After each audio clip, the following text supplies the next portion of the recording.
सोनपुर गांव की मिट्टी में एक पुराना खौफ दबा था जो सिर्फ तब बाहर आता था जब आसमान अपने नियम तोड़ता था।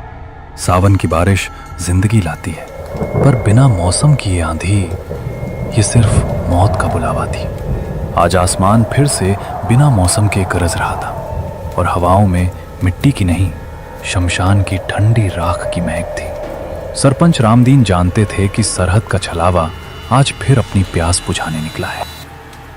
अरे ओ गांव वालों, जो खेत में है वो फावड़ा वहीं छोड़ दे, जो कुएं पर है वो बाल्टी वहीं छोड़कर अपने घर भागे।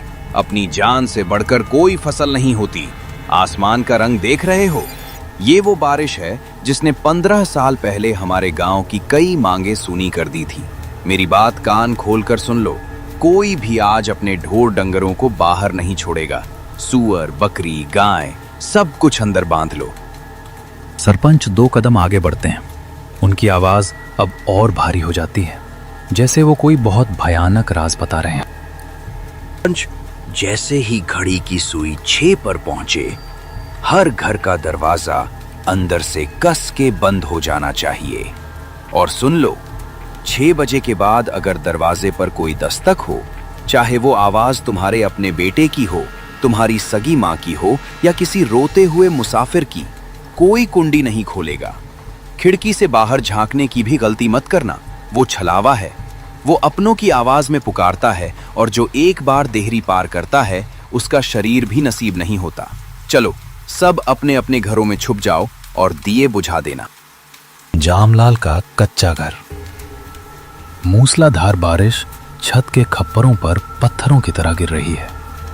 कमरे में घुप अंधेरा है। सिर्फ एक छोटी सी लालटेन कोने में टिमटिमा रही है। गोमती हाथों से मुख्य दरवाजा। रामलाल जी, कुंडी तो लगा दी है, खिड़कियां भी बंद कर दी हैं, पर ये हवा की साए साए सुन के मेरा तो कलेजा मुंह को आ रहा है। ऐसा लग रहा है जैसे कोई दरवाजे के बाहर का होकर भारी भारी सांसें ले रहा हो। हर बार जब ये मौसम बनता है मेरी तो रूह कांप जाती है। सरपंच जी आज कुछ ज्यादा ही डरे हुए लग रहे थे। लालटेन की लौ थोड़ी और कम कर दे गोमती।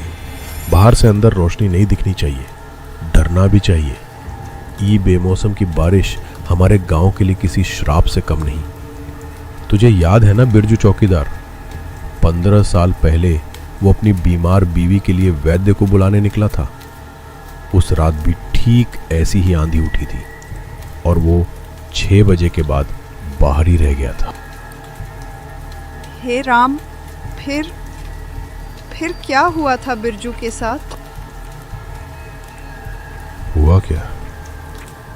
गांव वालों ने सुना कि बिरजू सरहद के पास था और उसे लगा कि उसकी बीमार बीवी पीछे से आवाज दे रही है, बिरजू लौट आओ, मुझे दर्द हो रहा है। वो उस आवाज के पीछे पीछे सरहद वाले पुराने जंगल की तरफ चला गया। अगले दिन सरहद वाले सूखे कुएं के पास उसकी सिर्फ खून से सनी लाठी और लालटेन मिली थी। लाठी पर उसके ही नाखूनों के निशान थे, जैसे उसने बचने के लिए जमीन खरोची हो। उसका शरीर आज तक नहीं मिला। छलावा किसी को नहीं छोड़ता। रामलाल जी, रामू, अपना रामू तो आज सुबह जमीन के कागज लेकर शहर की कचहरी गया था। क्या वो लौट आया होगा? भगवान के लिए कहिए कि वो 6 बजे से पहले गांव की सरहद के अंदर आ जाए। गांव से 1 कोस दूर कच्चा और कीचड़ से भरा सुनसान रास्ता।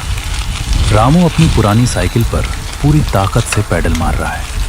आसमान भयानक रूप से काला और डरावना हो गया है। बारिश की मोटी बूंदें उसके चेहरे पर सुइयों की तरह चुभ रही हैं। बाप रे, ये आसमान तो ऐसे लाल और काला हो रहा है जैसे आज ही प्रलय आ जाएगी। हे बजरंगबली, रक्षा करना। ये कचहरी वालों ने आज मेरी जान ही ले ली। 5:45 हो गए। सरहद अभी भी बहुत दूर है। क्या करूं? आगे बढ़ूं या यहीं किसी पीपल के पेड़ के नीचे छुप जाऊं? नहीं, पीपल पर तो वैसे भी प्रेतों का डेरा होता है। खुले में मुझ पर बिजली गिर गई तो वैसे ही जलकर भस्म हो जाऊंगा। और अगर सरपंच काका की बात सच हुई तो ई बेमौसम की बारिश में छलावा रास्ते पर उतर आता है। जो भी 6 बजे के बाद बाहर रहता है वो जिंदा नहीं बचता। मेरी माँ मेरा इंतज़ार कर रही होगी। कुछ भी हो जाए मुझे हिम्मत करके गांव की सरहद के अंदर पहुंचना ही होगा। भाग रामू, भाग। रामू साइकिल के पैडल पर अपनी पूरी बची खुची ताकत लगाता है और कीचड़ उछालते हुए आगे की तरफ बढ़ चलता है। रामू ने मौत से भागने की हिम्मत तो दिखाई, पर सरहद के छलावे ने अपनी बिसात पहले ही बिछा दी थी। उस भयानक तूफान में जहां बड़े बड़े पेड़ उखड़ रहे थे, वो बूढ़ा ऐसे खड़ा था जैसे तूफान उससे इजाजत लेकर बह रहा हो। उसकी लालटेन की लौ तेज हवा में भी रत्ती भर नहीं हिल रही थी। अरे बेटा, इतनी तेज आंधी में अकेले कहाँ की तैयारी है? ये बेमौसम की बारिश में तो मौत भी अपना रास्ता भटक जाती है। तू तो फिर भी मिट्टी का इंसान है। काका, मुझे सोनपुर गांव जाना है। आप इस सुनसान जंगल में क्या कर रहे हैं? आप बारिश में भीग क्यों नहीं रहे? और मुझे रास्ता पार करने दीजिए, 6 बजने वाले हैं। भीग क्यों नहीं रहा? अरे लल्ला, ये कंबल बहुत मोटा है। और सोनपुर, तू आगे कैसे जाएगा मेरे लाल? आगे तो साक्षात मौत तेरा मुंह बाय इंतजार कर रही है।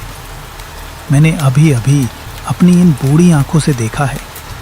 सोनपुर जाने वाली पगडंडी की जो पुरानी पुलिया थी ना, वो नदी के भयानक उफान में पूरी तरह टूटकर बह गई है।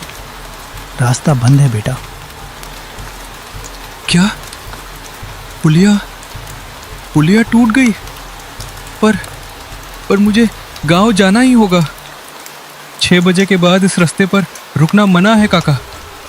मुखिया जी ने कहा है छलावा आता है, मैं मारा जाऊंगा। मुखिया तो खुद इस वक्त अपने घर में 4 रजाइयां ओढ़कर दुबक कर बैठा होगा। और अगर तू उस टूटी पुलिया के पास गया और नदी में गिर गया तो तेरी जिम्मेदारी क्या वो मुखिया लेगा? तेरी लाश को तो मछलियां भी नहीं छोड़ेंगी। देख बेटा, मैं तो बूढ़ा आदमी हूँ, दुनिया देखी है मैंने। ये बिजली जब गिरती है ना तो इंसान को राख बना देती है। बूढ़ा अपनी लालटेन थोड़ा ऊपर उठाता है। रोशनी रामू के डरे हुए चेहरे पर पड़ती है। मैं तो इस पगडंडी के पीछे अपने पक्के घर में जा रहा हूँ। वहाँ अच्छी चूल्हे की आग जल रही है और गरम गरम खाना भी रखा है। तू चाहे तो आज की रात मेरे गरीब खाने में रुक जा। सुबह होते ही पानी कम होगा तो चले जाना। पर काका, मैं आपको जानता नहीं। मुखिया जी ने कसम दी थी कि किसी भी अनजान के साथ जाने से मना किया था। ये रास्ता ठीक नहीं है। जैसी तेरी मर्जी बेटा, मेरा क्या है। मेरी तो उम्र हो गई है। मैंने तो एक परेशान मुसाफिर को अपना बेटा समझकर पनाह देनी चाहिए। अगर तुझे गांव वालों की झूठी कहानियों पर ज़्यादा भरोसा है तो रुक जा इसी भयानक जंगल में। भगवान ना करे रात को कोई जंगली जानवर आ गया या बिजली गिर गई तो सुबह सोनपुर वालों को तेरी लाश उठाने भी नहीं आना पड़ेगा। मैं तो चला अपनी आग सेकने। बूढ़ा धीरे धीरे धुंध में आगे बढ़ने लगता है। उसके कदमों की आवाज़ कीचड़ में नहीं आती। रामू अंधेरे, बारिश, बंद रास्ते की बात और अकेलेपन के खौफ से पूरी तरह टूट जाता है। एक तेज बिजली कड़कती है जो रामू के बचे हुए हौसले को चकनाचूर कर देती है। रुकिए काका, रुकिए। मुझे इस खौफनाक जंगल में अकेला मत छोड़िए। मैं चलता हूँ आपके साथ। आज की रात मुझे पनाह दे दीजिए। रामू को लगा कि उसने मौत के जबड़े से खुद को बाहर निकाल लिया है और एक समझदारी भरा फैसला किया है। लेकिन हकीकत तो ये थी कि छलावे का पुराना जाल पूरी तरह बुना जा चुका था। रामू खुद चलकर अपने ही पैरों से अपनी कब्र की तरफ जा रहा था और अब 6 बज चुके थे। बूढ़े के चेहरे पर एक शैतानी खौफनाक मुस्कान नजर आती है, जिसकी आंखें एकदम सफेद और खाली हैं। रामू अपनी साइकिल वहीं जमीन पर छोड़ता है और उस बूढ़े के पीछे पीछे उस अंधेरी अनजानी पगडंडी पर चल पड़ता है। घर के अंदर एक कोठरी है। कोने में मिट्टी का चूल्हा है जिसमें पीली आग जल रही है। एक पुरानी चारपाई बिछी है। रामू कांपते हुए अंदर आता है और अपने कपड़े निचोड़ने। आजा लल्ला, अंदर आजा। बाहर की कुंडी ज़रा कस के लगा दे। ये तूफान तो आज रात भर तांडव करेगा। जा, उस चारपाई पर बैठ जा। मैं चूल्हे की आग थोड़ी और तेज़ कर देता हूँ, तेरी सारी ठंड निकल जाएगी। रामू, भगवान आपका भला करे काका। अगर आज आप मुझे रास्ते में ना मिलते तो मैं पक्का उस सुनसान जंगल में मारा जाता। आपका घर तो बहुत बढ़िया और गर्म है। भगवान तो सबका भला करता है बेटा, पर इंसान लालच में पड़कर खुद अपनी चिता सजा लेता है। आग तो गर्म होती ही है, चाहे घर की हो या शमशान की। तू ज़रा चैन से बैठ। हाँ तो ये बता लल्ला, इतनी घनघोर बारिश और बिगड़े हुए मौसम में तू कहाँ से आ रहा था? कपड़े तो तेरे ऐसे हैं जैसे किसी बड़े काम से गया हो। कचहरी गया था काका, शहर वाली बड़ी कचहरी। बड़ा लंबा दिन था आज। मेरे बापू के ज़माने का एक मुकदमा चल रहा था, ज़मीन का। आज जाके फैसला हुआ है। अरे वाह, ज़मीन का फैसला? ये तो बहुत बड़ी बात है। और तेरी शक्ल बता रही है कि फैसला तेरे ही हक में हुआ है। कौन सी ज़मीन है बेटा? गांव की सरहद वाली 50 बीघा ज़मीन काका, वो जो पुराने कुएं के पास है। मेरे बापू ने उसे बरसों पहले किसी दीनानाथ नाम के आदमी से खरीदा था, पर उसके रिश्तेदारों ने केस कर दिया था। आज मैंने वो केस जीत लिया। अब मैं पूरे सोनपुर गांव का सबसे अमीर आदमी बनूंगा। दीनानाथ का नाम सुनते ही बूढ़े के हाथ अचानक रुक जाते हैं। चूल्हे की आग एक पल के लिए एकदम नीली पड़ जाती है। बूढ़ा धीरे से अपनी जगह से उठता है। सरहद वाली ज़मीन, दीनानाथ की ज़मीन। ये तो बहुत बड़ी खुशी की बात है लल्ला। इतनी बड़ी जीत खाली पेट नहीं मनाते। तू बैठ, अंदर मेरी गैया का ताज़ा दूध रखा है, मैं उसे गर्म करके लाता हूँ। रामू आग ताप रहा है, पर उसे अचानक महसूस होता है कि चूल्हे की आग से अब गर्मी नहीं आ रही है, बल्कि बर्फ जैसी ठंडक निकल रही है। थोड़ी देर में बूढ़ा एक मिट्टी के कुल्हड़ में दूध लेकर आता है, जिसमें से भाप निकल रही है। ले बेटा, पी ले। ये तेरी जीत का पहला शगुन है। धन्यवाद काका। वैसे आप उस दीनानाथ को जानते थे क्या? गांव में तो लोग ई तक कहते हैं कि मेरे बापू ने ज़मीन हड़पने के लिए उसे मार दिया था। लोग तो मेरे बापू को कातिल मानते हैं। लोग सच नहीं जानते रामू, और झूठ को ही बरसों से सच मान बैठे हैं। तेरे बापू शिवपाल ने दीनानाथ को नहीं मारा था। शिवपाल तो दीनानाथ का इकलौता दोस्त था। क्या? आपको कैसे पता? हाँ, मेरे बापू तो उन्हें बचाने की कोशिश कर रहे थे ना। तो फिर दीनानाथ को किसने मारा था काका? दीनानाथ को मारा था उस लालची सरपंच रामदीन और गांव के उन पंचों ने। उन्हें वो उपजाऊ जमीन चाहिए थी। उन्होंने दीनानाथ पर मंदिर की मूर्ति चुराने का झूठा इल्जाम लगाया और उसी सरहद वाले पेड़ पर जिंदा लटका दिया। और जब सरपंच दीनानाथ के गले में फंदा डाल रहा था तो तेरा बापू भीड़ में खड़ा कांप रहा था। रामू, उसने एक शब्द नहीं कहा। सरपंच ने उसे डरा दिया था और तेरे बापू ने अपनी दोस्ती से ज्यादा अपनी जान को प्यारा समझा।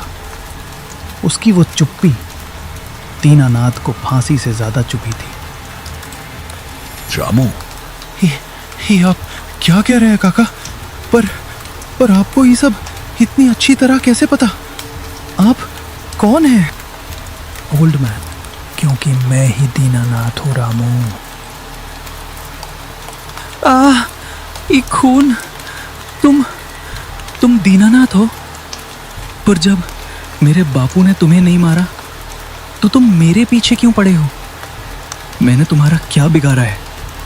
मुझे जाने दो। दीनानाथ, तेरा बापू कायर था, पर मैंने उसे माफ कर दिया था। मैंने 20 साल तक तेरे परिवार की तरफ आंख उठाकर नहीं देखा, पर तू जमीन के लालच में अंधा हो गया। तू कचहरी गया उस जमीन पर अपना नाम लिखवाने। इस जमीन मिट्टी नहीं है रामू, ये मेरा खून है। जो भी इंसान इस जमीन पर अपना हक जताएगा उसे कीमत अपना खून देकर चुकानी होगी। मुझे माफ कर दो, मुझे नहीं चाहिए ये जमीन। ये जमीन तुम्हारी है। मैं आज ही कागज फाड़ दूंगा। पर ये बेमौसम बारिश क्यों? ये तूफान क्यों लाते हो तुम? बारिश? 20 साल पहले जिस दिन मेरा दम घुटा था उस दिन भी आसमान में सूरज चमक रहा था, पर मेरी नाइंसाफी की मौत के साथ ही आसमान ने अपना नियम तोड़ दिया था। सूरज छुप गया और ऐसी ही भयानक बेमौसम बारिश हुई थी। वो बारिश नहीं, मेरा खौलता हुआ खून और मेरे आंसू थे रामू। मैंने मरते वक्त श्राप दिया था कि जब जब आसमान बिना मौसम के रोएगा तब तब सरहद और शमशान के बीच का रास्ता खुल जाएगा और मैं अपना हिसाब लेने बाहर आऊँगा। रामू पागलों की तरह उठकर भागता है और मुख्य दरवाजे की कुंडी खोलने की कोशिश करता है, पर वहां कोई कुंडी नहीं है। दरवाजा ईंटों की एक ठोस दीवार बन चुका है। वहां कोई दरवाजा था ही नहीं। आंखें खोल रामू, आंखें खोल और मौत को गौर से देख। तेरी जान लेने से मेरी प्यास नहीं बुझेगी रामू। तेरा बाप कायर था पर कातिल नहीं। कातिल तो वो लालची सरपंच रामदीन है जो आज भी उस कुर्सी पर बैठकर गरीबों का खून चूस रहा है। मैं तुझे एक ही शर्त पर जिंदा छोड़ रहा हूं। कैसी शर्त? मैं सब करूंगा, जो कहोगे वो करूंगा। दीनानाथ, सुबह होते ही पूरे गांव के सामने इस जमीन का सच उगल देना। सरपंच के पाप का घड़ा पीठ चौपाल पर फोड़ देना। अगर तूने डर के मारे अपना मुंह बंद रखा तो अगली बेमौसम बारिश में ये छलावा सिर्फ तुझे नहीं, तेरे पूरे खानदान को इसी कब्र में खींच लाएगा। जा और मेरा इंसाफ कर।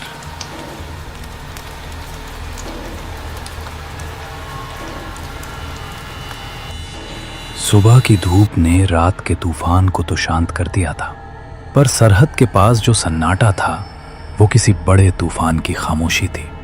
गांव वाले रामू की लाश ढूंढ रहे थे, लेकिन सरहद का छलावा आज एक अलग ही खेल खेल चुका था। देखा गांव वालों, मैंने कहा था ना 6 बजे के बाद कोई बाहर नहीं निकलेगा। रामू ने नियम तोड़ा और छलावे का शिकार हो गया। अब उस जमीन का कागज भी गया और रामू भी। ई गांव के लिए बड़ा दुख का दिन है। तभी भीड़ को चीरते हुए रामू चौपाल पर पहुंचता है।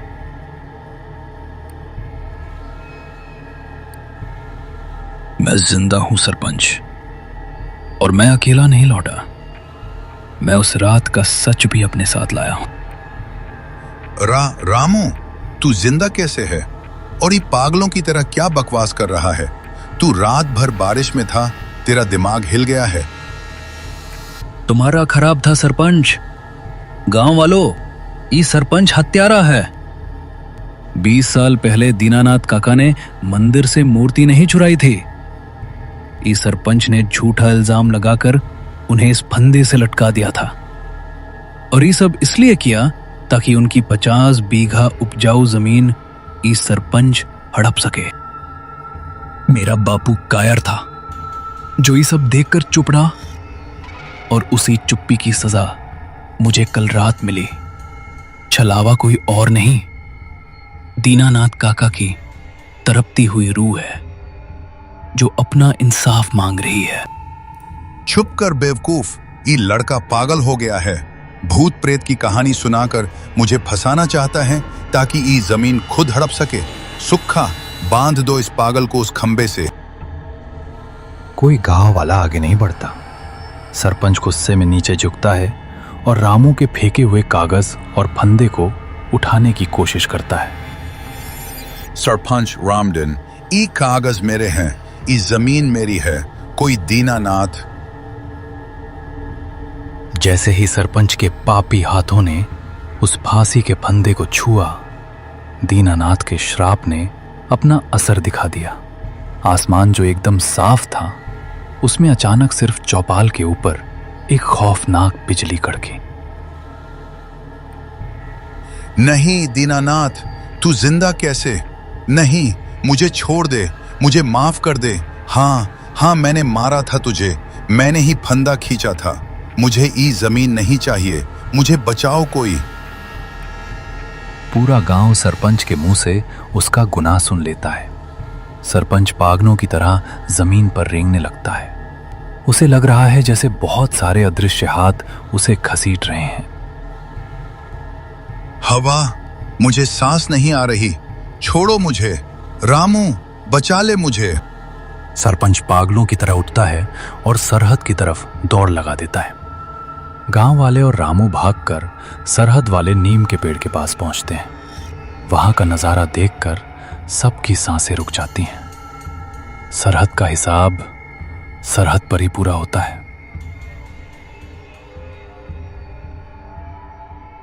गांव वालों ने देखा कि सरपंच रामदीन की लाश उसी नीम के पेड़ से लटक रही थी जहां 20 साल पहले दीनानाथ ने आखिरी सांस ली थी। रामू धीरे से आगे बढ़ता है। उस दिन के बाद सोनपुर गांव में कभी बेमौसम की बारिश नहीं हुई। रामू ने दोबारा कभी उस जमीन की तरफ मुड़कर नहीं देखा, क्योंकि वो जान गया था लालच की जमीन पर जो फसल उगती है वो सिर्फ खून पीती है।